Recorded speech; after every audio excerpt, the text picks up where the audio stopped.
Why are we still doing it this way? It's a question that many people ask about the construction industry and the way we build buildings, but no one ever answers the question or implements that answer in the innovation that they bring to the job site. It's tremendously challenging. You know, we're still building houses the way that we did in 1850 with 2x4s and nails, and your great-grandfather would recognize the walls of your home. My guest today went from running a tasting menu restaurant in New York to building bulletproof concrete homes that last 1,000 years. So he went from chef to contractor, and we're going to trace that journey and why there's so many similarities to what a chef does and what a construction company owner does. But building bulletproof homes that last 1,000 years with no mold, no rot, no mouse poop in the walls, 8 inches of concrete and steel. That's what Sam Fertik of Carbon Builders focuses on. He's asked and answered the question, why are we still doing it this way? And you're going to want to hear more of his answers in today's show. Let's dive right in. This is Eric Anderton, and you're listening to Construction Genius, a leadership masterclass. Thomas Edison said that genius is 1% inspiration and 99% perspiration. If you're a construction leader, you know all about the perspiration, and this show is all about the 1% inspiration that you can add to your hard work to help you to improve your leadership.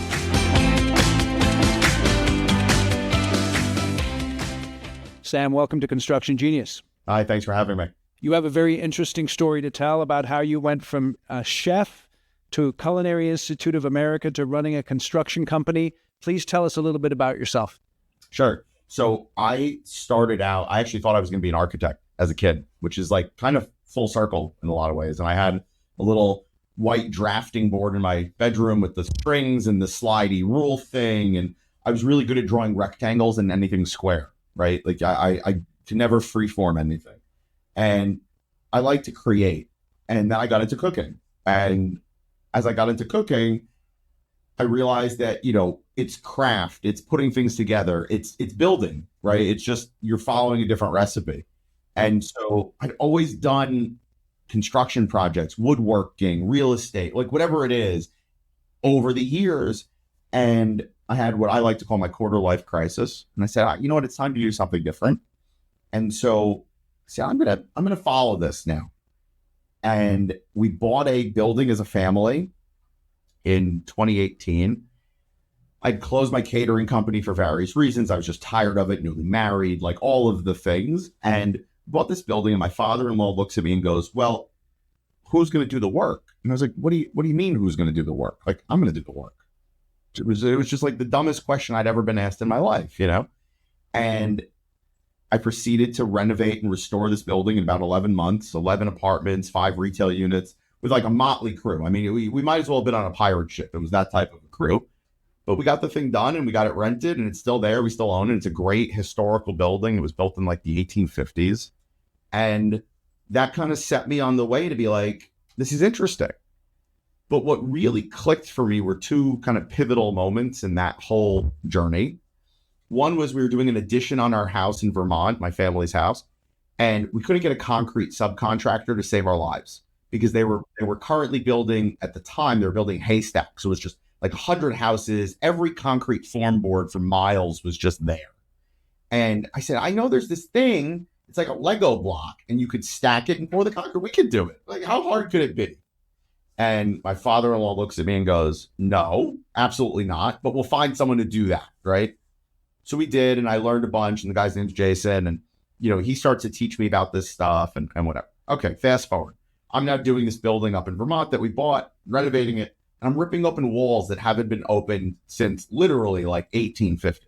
And I'm like, you know, it's a 2x4, but it's a real 2x4. We still do this today. Like, that's nuts. We all walk around with more computing power in our pocket than what they landed a man on the moon with, and we're still building homes the same way almost 200 years later. And my brain just like could not compute this. So I finished that project and I said, there's got to be a better way to build a home. And I started researching, and then I came back to ICF, and then we did a basement for a house for someone with ICF. And lo and behold, like Jason actually told me, he's like, you could just build like a whole house out of this stuff. And I was like, what? Like the concept, when you think about this, if you approach someone who's never really thought about it and you say, you could build a house out of concrete. And most people would be like, what? And that's what happened. And I was like, oh my God, I see. Real quick, you said ICF. Can you explain what ICF is? So ICF stands for Insulated Concrete Forms. And basically what it is it's the formwork to pour concrete. It's the insulation. It's the mounting system for finishes. It's all baked into one product. And we like to, kind of call it like it's a Lego block because it's got nubs on both sides and you can just click them together. Now, it's not so simple. It needs rebar. It still needs engineering. It needs bracing and shoring. And there's an art to the whole thing. But truthfully, like I can teach anyone to build a house with this stuff if they're willing to listen. Now, they won't do it because it's, Because psyche. why? Well, the psyche, right? Like you and your uncle can't go to Home Depot. I don't know if you're, we can't say Home Depot, but whatever. You can't go to the local lumber yard and pick up a bunch of this stuff and like build a shed in a weekend. You have to know really what you're doing. Most structures around here are slapped together. And if we looked at the number of nails and screws and how it went together, whatever it is, the reality is it's probably not that engineered. How many nails did you put from the stud to the base plate? This guy put 3, you put 2. Is there actually a code? Of course there is, but is it being followed? Who knows? With what we do a lot of the time, it's a real system. It's very easy to see. Hey, I need a rebar every other spot, every 18 inches. I need this mix of concrete. I can pour this many feet per day. It's a math problem. And in a typical construction project, that's not the case. A bunch of guys or girls go and they frame a thing up and it's there. And how much water is in that building now, right? The wood is exposed for months and months and months. So like, it's less of a science problem and more of an art project. With what we do, we try to make it a science problem. So it's scalable, it's repeatable. We can really understand what the building's going to do ahead of time. And that gives us so many different benefits. So let me take you back to cooking because... Please don't take me back to cooking. No, but in this way, this idea of science versus art, right?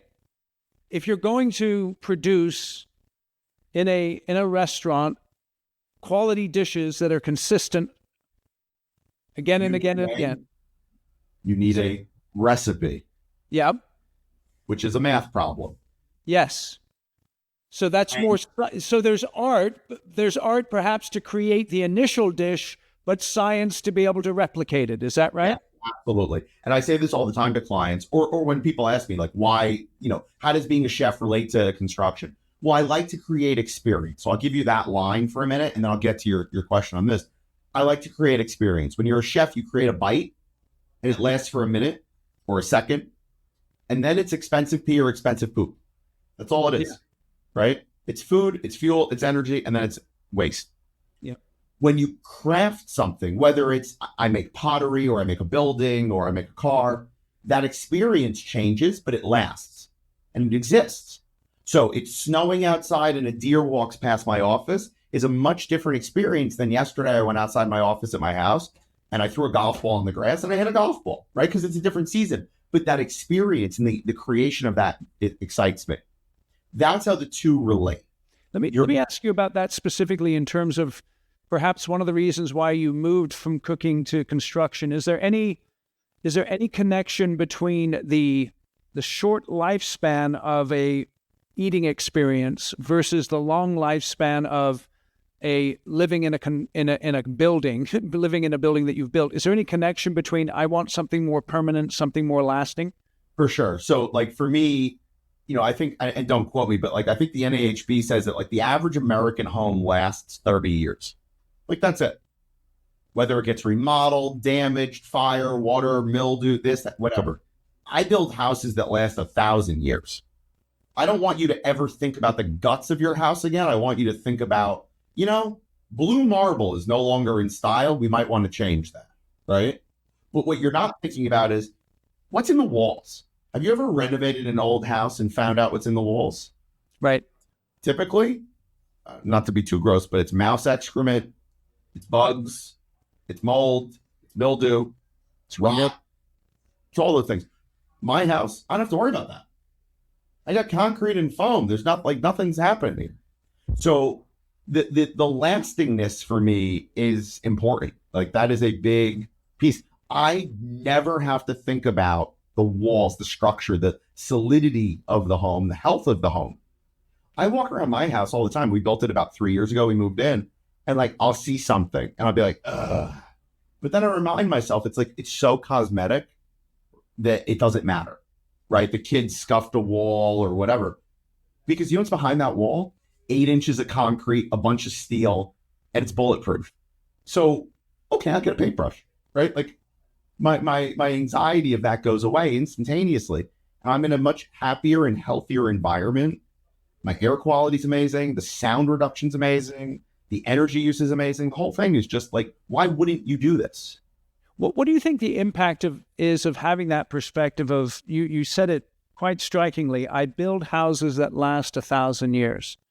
Well, I think everyone else is clearly not doing that. And I think that's the impact, right? Like, I think that we for too long have said, this is how we do it. This is why we do it. And that's it. And we don't ask the question in this industry. And there's a lot of other industries that we've asked a lot of other questions and came very far. What kind of car do you drive? BMW. Okay, me too. Right? Came a little bit of a way from like the Model T, right? Yes. Okay. But you live in a house that's a carriage, pulled by a horse. Yes. Right? Yeah, sure. Why? Because no one's asked the question and said, can we do this better? Right. That is the core question right there in anything. And it's interesting because coming from your background of not being in construction and yet being in a industry where there's construction principles, you can ask those why questions, not just sort of as some sort of rando, but someone who understands the basic structure of what it is that you're looking to do in construction, even though it's obviously completely different than cooking a meal. It's the same thing, actually. So here's the whole point. Yeah. If you're a chef, let me walk you through this for a second. You have something called mise en place, the French for everything in its place, right? So all those little containers of the spices and the peas that are blanched and the steak and whatever. If I asked you to make me pasta carbonara and all of those ingredients were all over the restaurant, you could never do it efficiently and effectively. Mm-hmm. But if you were going to say, you know what, I want to test something, I don't have to serve anyone, and you have to go gather up all the ingredients. This is back to your creativity versus recipe. You could go do that, and then you could put the dish together. But then you're going to say, okay, now I know I need egg yolk and Parmesan cheese and lemon juice and peas and pancetta or guanciale. I'm sorry to my Italian au pair. She's going to kill me that I said pancetta. You now know the ingredients that you need, and you can now effectively put them in front of the cooking station, and you could repeat that dish night over night for hundreds and hundreds of hungry customers. No restaurant, I had a tasting restaurant, right? 12 to 20 courses, only 12 people, little bites. Right. We still had recipes. We didn't change what we were doing as we're cooking for the guest.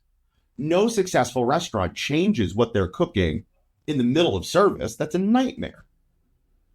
What do? They test it, they change it, then they come in and they implement it. That's the recipe.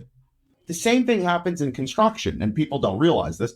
The architect or the designer or the client is crafting that creative part, and then it's got to get changed into a recipe. And that's where we come in. We take the recipe, which is the plan set, and the models and the information and the spec books and the submittals and all that crap, and we go and we cook it, right? And in theory, if we follow the recipe, and this is a big in theory, it should come out exactly as the client wanted it to come out. But there's questions, or there's flavor differences, or tastes change throughout. And so then you have to adjust the recipe. What we do is just put thousands and millions of little parts and pieces together to make the dish. The difference is that ours lasts and other ones don't. All right, quick break to talk about my book, Construction Genius. This is what I want you to do. Go to Amazon, search for the book, read all of the 5-star reviews, because there's a ton of them. over 50 to be precise. And the reason I want you to read them is because real people wrote those reviews who've actually read the book. And it'll give you an idea of why you should go and buy a copy right now on Amazon. And here's the deal.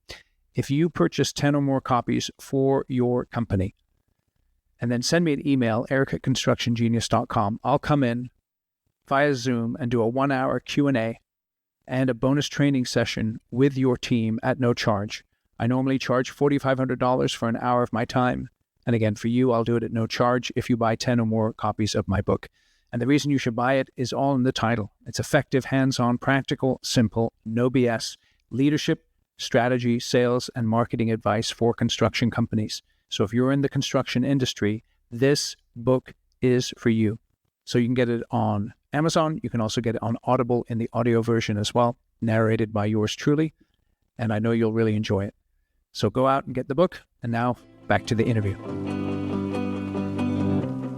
So let me ask you this question around whenever there's an innovation that takes place, there's a risk involved.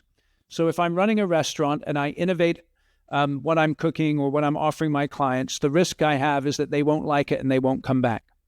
Yep. In construction, risk is often framed in I think this is one of the reasons why change doesn't happen so much, is because if we make this change on this project while we're building and it doesn't go well, it's going to cost us a bunch of money. And that's one of the reasons why innovation doesn't happen in construction, is because of the various risks associated with that. Yep. So how do you as a construction company owner balance the innovation with the risk?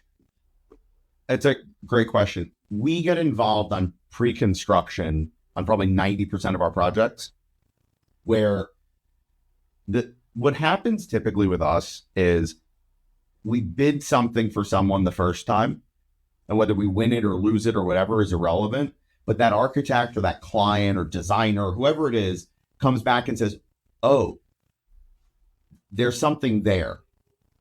And then the next time they say, we just need to bring carbon into the conversation minute one. So this happened, and I'm not going to say who and what architect, whatever, but a very good friend of ours. We have like 6 projects going on with this company right now. And one client, we were bidding on this project. We came in late to the game on this because for a bunch of different reasons. And I looked at the client and I said, look, everything you're telling me is that you need a flat roofed house, right? Like that's what you actually want. It's out in the Hamptons. They've designed you a pitched roof house. And because of that, you're getting this problem and this problem and this budget issue and all of these things. They didn't go with us for a variety of reasons, nothing major. And they changed the entire design to a flat roof house. And the architect calls me up and goes, had they asked me for a flat roof house, I would have given them a flat roof house. I said, of course, right? But they didn't know at the time. And we weren't in on the pre-con on that, right? We came in late to the game. Now, another client that we have with the same architect, they designed a pitched roof house. They had seen an ICF house. The architect had designed a stick-framed house with a pitch roof. And without me saying a word, the client calls up the architect and says, I want a concrete house and I want a flat roof. I don't like this and this and this. And the architect comes back to me and goes, you see, you've cursed me now. Like now, every pitched roof is going to become flat. Every flat roof is going to become pitched, whatever. I said, the interesting thing is this. Because they're not far along in the process, it's easy. The other people are ready to put a shovel in the ground. And what happened is the architect looked at the client. Now, we had a pre-construction agreement, right? Like we're working together anyway. He looked at the client and he said, I just want you to know what the implication of this is. And they said, sure. They said, we're not bidding your project out, even though you have the ability to in Sam's pre-construction agreement. It's like you're giving the project to Sam and you have to be okay with Carbon doing it. I shouldn't say Sam, it's Carbon, it's my whole team. But you have to be okay that like, if we go this route, like they're just doing what is, and they're like, we don't care about the budget. We don't care about that. Like, this is what we want because we understand it. We're in. Like, so that's a big piece of this whole puzzle. But then you get architects, like I was in a meeting yesterday where they said, he's the concrete guy. And I'm like, well, no, we do all of it. But like, yeah, we do this better than anyone else does it. But like, I'll build you a stick frame house. I'm just going to ask why. Right. So a lot of this is setting expectations with the clients. Oh, yeah. And finding the right clients who are willing to do something innovative or willing to look at it from your perspective. So it's not that innovative. It's been around for like almost 60, 70, 80 years. It's just not, like I said, it's not go to Home Depot, pick up a bunch of this stuff and slap it up in a weekend. So most people don't understand it. And this country has, I forget what the technical term is, but it's like a loop, right? We had cheap lumber, which created cheap labor to use the cheap lumber, a dependency loop, sorry. Yeah. And so it just cycles through generation. You know, you meet a framer. Hey, what'd your dad do? Oh, he was a framer. Oh, what'd your granddad do? Well, he used to build houses, right? And it's gotten incrementally better, but none of them have stopped and said, should we be using wood to do this? Yep. Right? We're using firewood. Stuff's great for heating, campfires and roasting marshmallows. Why am I living in it? Yep. No, I get it. So the one framework that people use to think about folks in businesses, visionary versus implementer. Which one are you? Oh God. So I'm in an impossible boat on that one, which is I'm both. It's impossible for me. I'd love to just be visionary and pie in the sky and like off to la la land, but you don't get to do that in small business. Right. So I am both. I think for me, the vision is backed mostly by fact and science and methodology. When we do an estimate, it's cost codes. It's broken down very detailed with amounts and quantities and numbers. And you change the project, we change the Excel sheet, right? Like that's easy. Why do things that are just out into outer space? It doesn't make any sense to me. So the visionary side is like, hey, I want to look at this differently and I want to do fun things. And we've designed and are going to be building some really cool homes, both for clients and for development. But I still have to implement, right? Like I still have to get the team to do it. I still have to put the money together. I still have to get the client, but I still have to be a doer and can't just sit back and go for it. I'm wondering if that dichotomy that's been created is actually does people a disservice, because in thinking about some of the most successful businesses that are taking on some of the most difficult challenges, the visionary is also an implementer in that they're willing to go to the source of the biggest problems in the business and do whatever is necessary to fix those. Who comes to your mind first? Because I'm going to tell you who comes to mind. I'll even write it down so you don't think I'm... Yeah, I mean, the person I'm thinking of is Elon. Me too. Bingo. Oh my God. Why? Because he slept on the factory floor, right? He doesn't need to do that, but he just knows that like the only way it's going to happen is that, right? And I'm guilty of this. Like, and my team will tell you too, like I'm guilty of not always being enough of an implementer. Yeah. Right? That I probably don't want to sleep on the factory floor as much as I probably should. Yes. But I got a bad back and I'm tired. So, but yeah. I think it's interesting. It's really so interesting. Yeah. It's interesting to think through about, I mean, obviously one of the great things about a business is it can be whatever you want it to be, but your business is what it is because of the choices that you then make regarding some of this visionary implementer dichotomy and how willing you are to sleep on the factory floor, so to speak. So one of the things that, gets me all the time is that like, I was out on site today at a very high-end home that we're building, and the steel progress is going slow.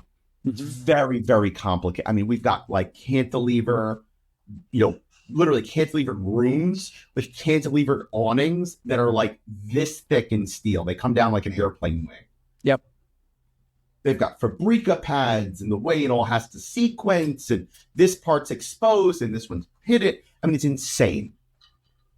And the team has been doing a really great job on, managing the subcontractor, managing the drawings, doing the whole thing. But I'm the one with the relationship, right? And it's a father and son, and I'm not going to mention, obviously, they're great friends of mine, and they've been doing this for a long time, and they get almost all of our steel work. And I looked at him square in the face and I said, you got to hurry the heck up. Like, I don't know what it is, but you got to figure it out. Because you don't want me here every day asking, right? I know it's complicated. And it takes me personally a while to get to that point, to be that sleep on the floor guy, but I know I can do it. So yeah, it's really interesting. So that the takeaway for the audience here is where is the biggest problem in your business right now?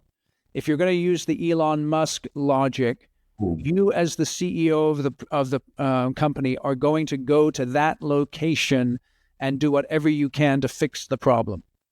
You know, it's funny because, like, you asking me this, I ask myself this every day. Like, what is the most important thing for me to work on at this minute, right? Is it an employee issue? Is it a finance issue? Is it a client? Like, whatever it is. And I can't answer it. The most important thing for me to do is to do what we're doing right now. Have a conversation and broaden my mental, thought, right? Like, take a step back and look and say, is that actually the issue, right? I don't know. Because I think too often, especially small business owners or mid-business owners, are really good at a part of their business. But they're not good at all of the parts of their business. And the worst thing they are at, or the worst, I don't know how to say that, but whatever. The thing they're worst at, is for them to step back and say, which part of this should I stop trying to work on? Because I'm not good at it.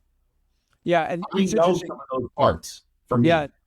The thing that Elon, from his own report, has done is he's done everything that he can to be really, really good at every aspect of the business. So like he takes responsibility for engineering to the extent that he can have an intelligent conversation with the engineers. So that is a great version of this. I've done my own geothermal piping, layout, and everything in my house for my HVAC system. Yep. I did structure, I did this, I did that for the exact reason that you're saying, is the ability to have an intelligent conversation, have a good basis of knowledge, be a resource for the team, look at drawings and understand them, whatever. But where I'm not good is I'm not good at doing the daily repetitive management of those things on other projects. So we have a great project management, operations, and director of construction team and whatever who does that. But when they come to Sam and say, hey, we know that you know a thing about this, and now it's a snippet, I could be really, really helpful and dangerous for them. Yes. But if I had to do it all day, every day, it'd be terrible. So that is why I like to step back and look and say, okay, should I be focused on operations? Of course. Should I be focused on sales? Of course. Should I be focused on finance? Of course. Yeah. There's only one thing that kills small business, in my opinion.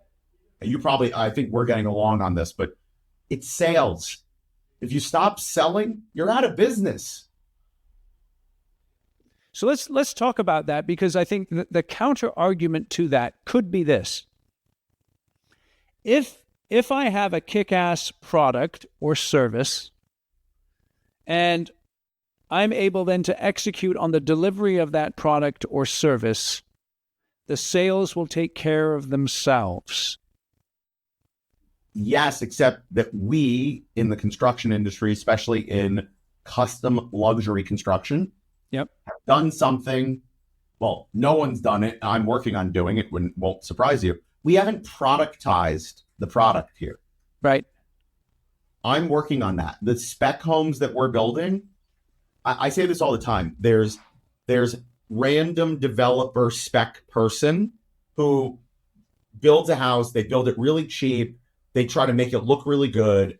And it's the same garbage at the end of the day. And that's fine. Okay. And there's a buyer for that. And there's a developer for that.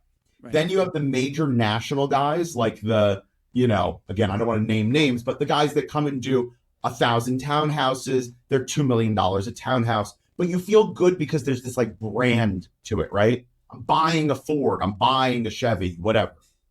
Fine. No one's done the middle. That's what I'm doing. I'm taking the brand I'm taking the spec, I'm putting them together, but I'm elevating it to our brand. Where when you buy a carbon home that we've spec'd, go on the Instagram, understand the science, look at the YouTube, go on the website, realize the heart and the science that's been put into this house. It's a product, right? That's a huge difference than most. If it was a product that's an actual product, it's a cup, it's a spoon, it's a whatever, sure, I agree with you that like, if it's a great product, and you deliver it and it happens, it'll be fine. I do this with my sales guys all the time, and I hate to be like Jordan Belfort for a minute. Yeah. Here's Burt's Bees chapstick, right? What's the product? Is it the chapstick? Is it the relief that it gives your lips? Is it that it's convenient and carryable? Like, you could dissect this a million different ways. And so the same thing with us. Is the product that we're delivering your dream, or that we're putting the pieces together, or that we're managing the process better? But like, I don't know. I mean, it could be all of these things in the custom world.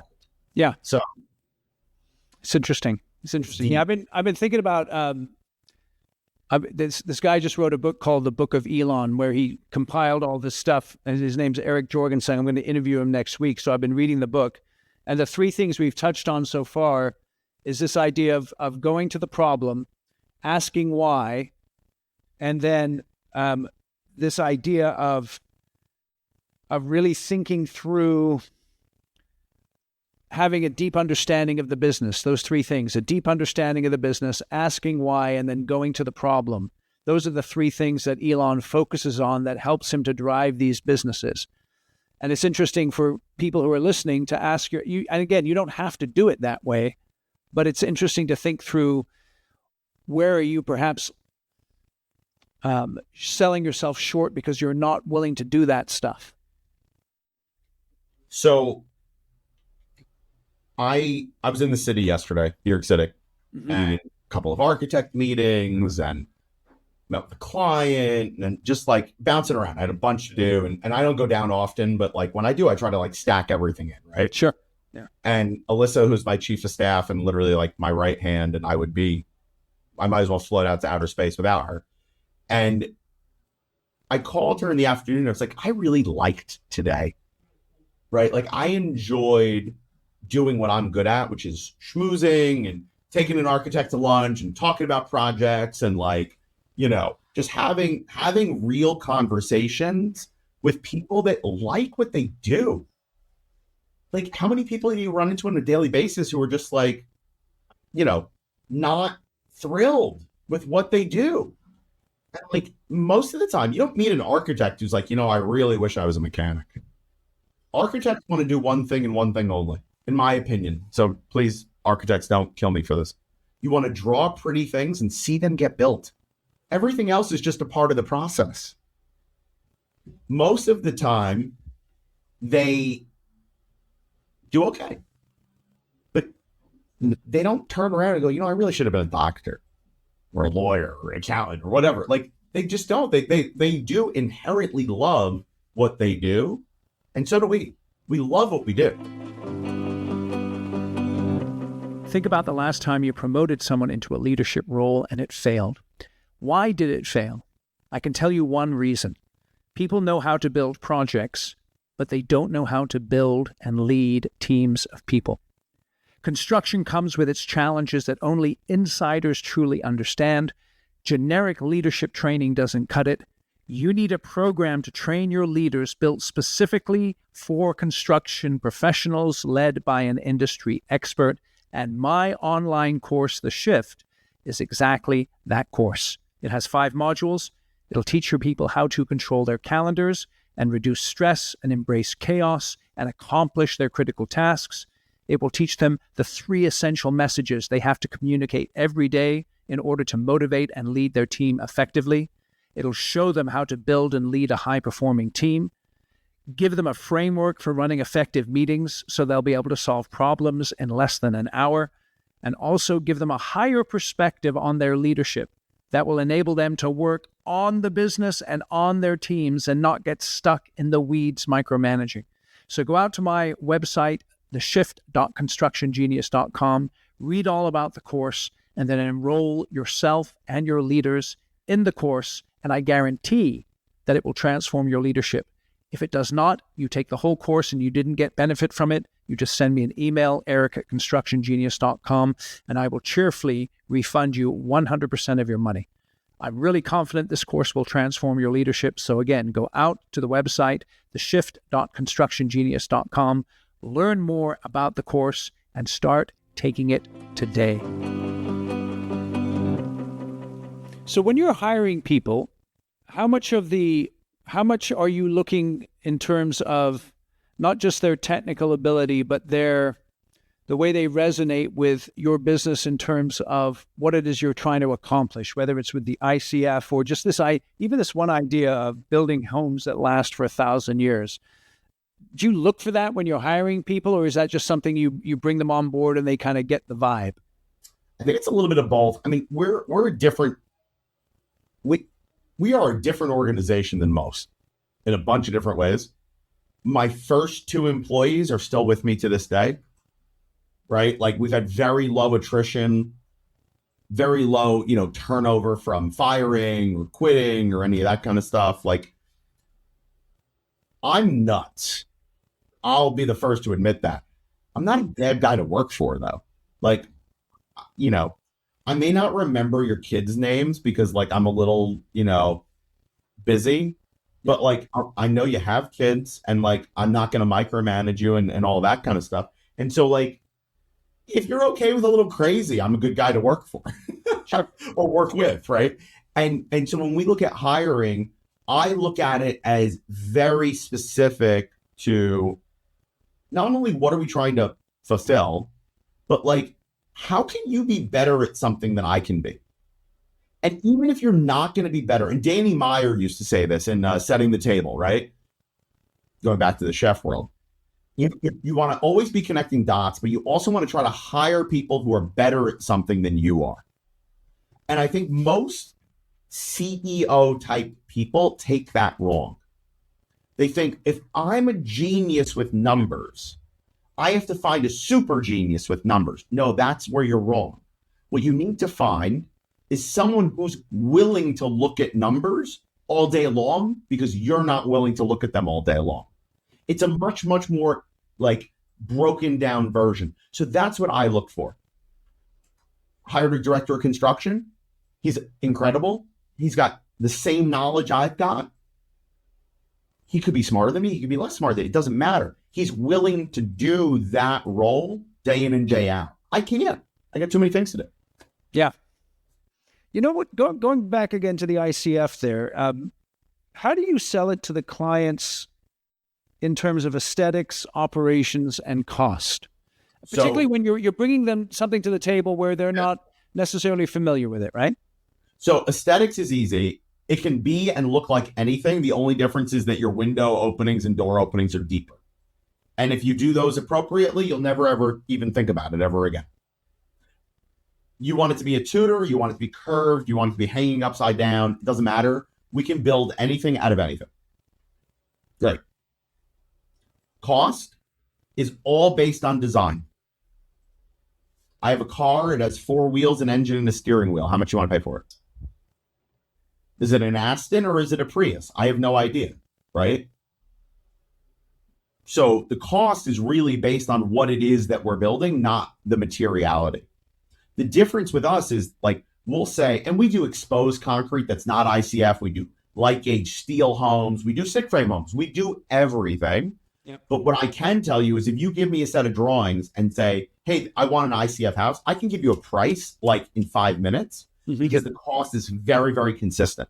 Mm-hmm. I don't have to think about detailing the same way. There's a bunch of things that add to that. So there are times that the cost is less than a stick frame home and it performs better. It is better. There's just no reason not to do it. Yep. The third question was the kind of, feeling and energy and all of that stuff, right? Like, so the aesthetics, operations, and cost. So the operations, right? Yeah. I've had clients come into a house under construction where maybe we're standing on the first floor deck. The first floor walls are up. There's no second floor. There's no roof, whatever, but it's ICF. And they like tap on the wall and they feel it and they go, yeah, that's what I want. That's good. and they're done. Like they're like, I get it. And you're like, but it's open to the sky. There's no windows. There's nothing going on. And a lot of the times there's three things that I always say that the ultra, and even not the ultra, but the high net worth individual is thinking about. They're thinking about water quality, air quality, and environment quality. So what does that mean? Well, air quality is pretty easy. I want to make sure I'm breathing healthy air, especially I'm sleeping in that room for 12 hours. I want to know that the CO2 is changed over. I'm not getting dust and pollen and whatever. They're thinking about water quality. Am I in the wrong type of plastic? Is it stainless steel? Like whatever it is, because I'm ingesting it, right? And the third is the environment. Is it loud? Is it safe? Is it comfortable? How does it feel, right? How do I feel? And so with our clients, a lot of times they come to my personal house, they walk in and they go, I get it. They step in 4 steps, close the door, it's quiet, they feel the solidity, the air feels great. You don't like, they get it. They're done. So the operational on this is it's super, super energy efficient because you got to change a huge amount of mass before it affects the inside or the outside, right? Thermodynamics is hot goes to cold. It's very, very simple. There's only 2 rules in construction that I think anyone needs to know. Hot goes to cold. And diesel, unfortunately, is the driver of all cost. If diesel goes up, everything goes up. If diesel goes down, everything goes down. You cut a tree in Oregon and you need it in New York, it's getting here via diesel. The guy with the chainsaw cutting it didn't cost anything different, right? And that's what people forget. And so for me, when we do the operation side, it's like, hey, I've got to change all this mass. I've already paid for it to be there. I might as well get the benefit of it. And so our homes are typically significantly more energy efficient, significantly quieter and healthier and stronger, bulletproof, like legitimately bulletproof. It's been tested. We've tested it ourselves a little bit. We import a lot of our glass from Eastern Europe directly, save clients money, and deliver a better product. We've tested it. That's all I'm going to say. And like, we can deliver very, very high levels of safety, and they get it. They just get it. It's a feeling. It's hard to convey, especially, I mean, it's hard to convey on a video, let alone a podcast or anything else. Like, Yeah. you gotta feel it. It's cool though. You can take them into your own home and they can experience it from something that you built for yourself. My wife has gotten used to the parade of like, just, oh, hi, like not knowing and, whatever. But That's cool. So where do you want your business to be in 10 years? oh, I want to be retired. Come on. Let's be Okay. real. No, I'm just kidding. Where do I want to be in 10 years? I really enjoy developing properties where we get to deliver that product at that level that we want, right? Like the same level as if the client was there down our neck. I like that because I feel like that's missing from the market. We have a couple of sayings here. One of them is no center hall colonials, right? We don't want to be doing modern farmhouses and center hall colonials. It's just not for us. And that's okay, right? Like we've turned down cool projects because we're like, it's not what we do, and that's okay. Yep. We just like to build cool shit for cool people with cool people, right? Like Yeah. that's what we want. I mean, we're doing something in Aspen coming up on Red Mountain, and like client's amazing, and he doesn't care that we're based here. He lives in Greenwich. He's got a house there, and he knows that like this is what he's gonna get, and it's thrilling for him. We just want to keep doing cool stuff. We love doing things that other builders or architects or clients look at and go, is that possible? How are you going to do that? How do you like, that's fun for us. We're building a floating concrete home on a mountain in North Salem coming up. Mm-hmm. The entire first floor is floating concrete. Out of the rock, there's cores, there's support, obviously, but like it's an 8,000 square foot slab floating 15 feet off the ground. That's not a center hall colonial in Southern New York. Like it's something wild. Yeah. So that's awesome. Where do I want to be? I want to keep doing more of that. And I want to do it everywhere. That's cool. Well, I tell you, Sam, I really enjoyed this conversation. Oh, me too. Thank you. One last question.